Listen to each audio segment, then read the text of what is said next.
Nicole. I'm here today to create a Halloween themed project using some of these really fun Deco Foil transfer sheets. So I have some hot melt adhesive here. I'm also going to use some of the new Deco Foil transfer sheets and some Halloween inspired colors. I have the copper as well as I believe I'm going to use purple today and the black on this project. So I'm going to start off by running through these first transfer sheet through my laminator. I'm going to use the copper, and on this one here I'm actually going to use the black. I thought about using purple at first. I'm going to use that for something else. I'm going to use the black, which is just going to add a nice little shine to the top of that transfer sheet, and so it's going to be really good. If otherwise, the actual black surface of the toner sheet is going to rub off a little bit. So that black is just adding a nice little sheen to your project. So I've got my copper pumpkins done, and I'm going to do the same thing here with this other one. So I have some of those motifs there. I'm going to do the whole thing so I have a lot to work with on my project. So there's the black, and let's run this one through here with the copper. And one thing to keep in mind with these sheets here, the toner sheets, is that you want to make sure you have the rougher side facing up when you run your foil through the machine. If you don't, you're going to absolutely have nothing foiled when you're done. So it's really good just to give it a rub on the top there to make sure that you have the right side of the toner sheet when you're running through your laminator. So I'm already foiled and ready to go. You can see here I've die cut some letters on my digital die cut machine using the hot melt adhesive, and I've stuck them onto my page in the area that I want them. They're not sticky, so you want to be careful. You just have it in place where you want it. I've added the purple foil over top, and I'm going to run the whole thing now through my laminator.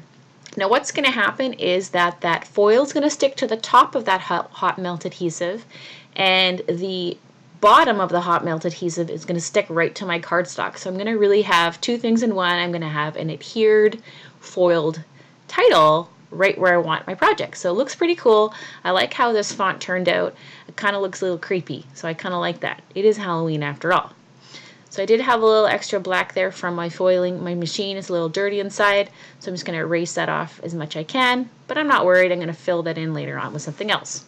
So I'm going to add a little machine stitching to my project, and while I'm doing that, I'm thinking about this die cut pumpkin that I have here and how I'm going to handle that.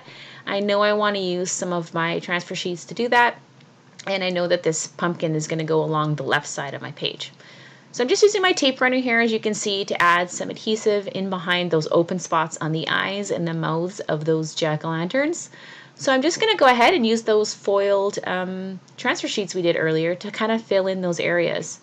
This would be really fun to make like a shaker pumpkin, but for my project I decided just to go pretty simple and just fill everything in.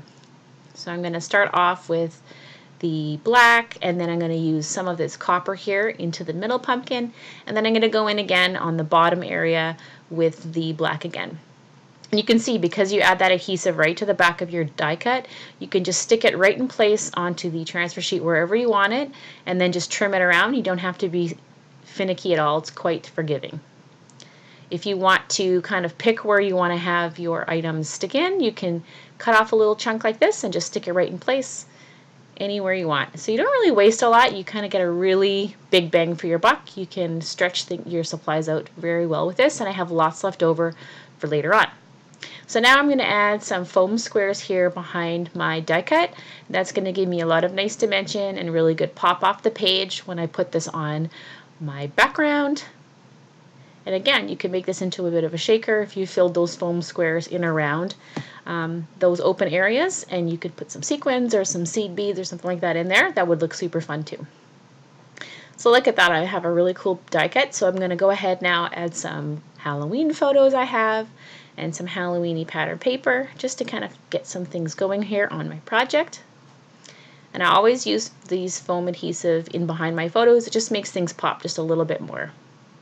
So I'm using some really great Halloween colors like the green and the yellow and the orange just to kind of get all that theme right in there.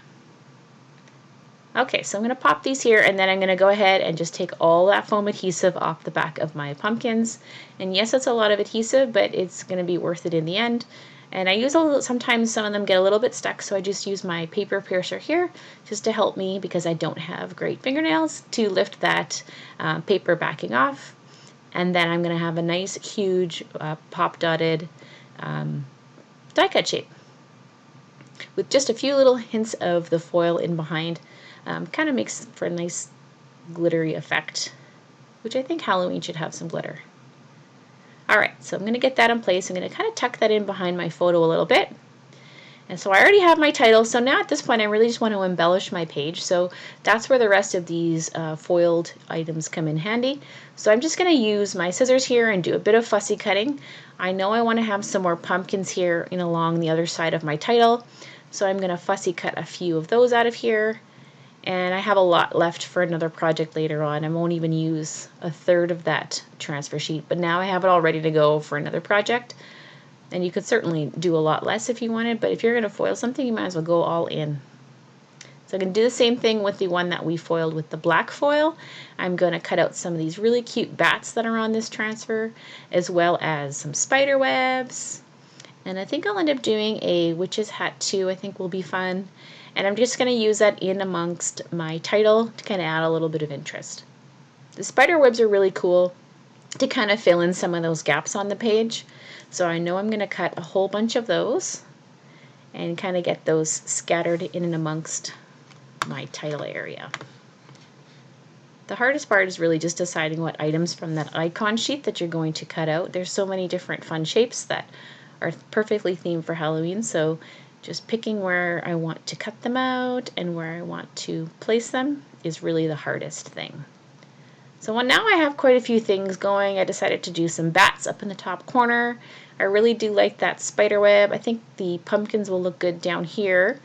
Where else do I want to put them? So I'm trying to decide as I go. I'm going to use some Zots here to stick these in place. These are really good. I know these are not going to go anywhere once I stick them down with a Zot. So just one in the middle looks pretty good, and I can stick it firmly in place. There's no fooling around. And you really can't see them very well behind that foiled area, so the Zots do kind of hide themselves quite nicely. I'm going to tuck a couple pumpkins in here, and I did that witch's hat on top of the R for the trick or treat. And now I'm going to come back and add some more items, smaller items. I'm just going to use some of that Mixed Media Adhesive. That will hold them down really nicely too, and you won't be able to see that glue through the backing of the clear there. So really great, two great ways you can adhere these down. Add the little spiders, and then this skull. I'm trying to find a spot for the skull. And then I decided, nope, I need more cobwebs. I feel like this is not creepy enough. It's pretty cutesy for a Halloween page, but I like these cobwebs, so I'm going to cut a few more of them out and just kind of get those with another Zot and stick those in place in amongst my title area. So you can see one of these transfer sheets goes a really far away. I have plenty left over for another project. And so, really not hard to do it all. With the different colors, you can probably change this up. How many kinds of foil? 100 ways that we have.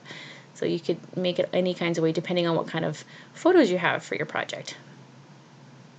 Alright, so am I done? I think that's mostly it. I think I need another pumpkin here on the other side of my title. So I'm going to cut one more pumpkin here out of my foil. And again, this was the copper foil, and I'm going to stick that again with another Zot, kind of just to get those pumpkins in along my page. So I really like how this one turned out. The hot melt adhesive is my favorite for the title. Kind of hard to tell there, but kind of the right kind of font. You can make that look so many different ways. And how cute is that pumpkin with those little clear pieces peeking between the open spaces. Just an overall fun way to make a fun Halloween page. I hope you've enjoyed this one. We'll see you again next time on Thermoweb.